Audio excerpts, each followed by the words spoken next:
পদ্ম ভোর 4 ঘটিকার দিকে আবিদ হোসেন মানে একটা ছেলে অস্বাভাবিকভাবে থানার গেটের সামনে পায়চারি করতেছিল। আমাদের দায়িত্বরত কর্তব্যরত অফিসার তাকে চলাফেরাটা সন্দেহজনক মনে হওয়ায় তাকে ডেকে কাছে নিয়ে হেফাজতে নেয় এবং জিজ্ঞাসাবাদের এক পর্যায়ে সে স্বীকার করে যে তার গর্ভধারিণী মাকে সে হত্যা করে বা থানা তালাবদ্ধ করে সে চলে আসছে। পুলিশের কাছে সে আত্মসমর্পণ করতে চায়।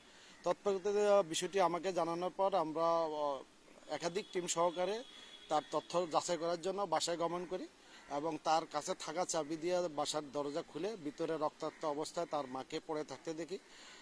তখন আমরা লাশের শুরুতে সহ যাবতীয় কার্যক্রম পোস্টমর্টমের জন্য মর্গে প্রেরণ করা হয়েছে এবং আবিদকে আমরা আমাদের কাস্টোডিয়ানে নিয়ে নিছি।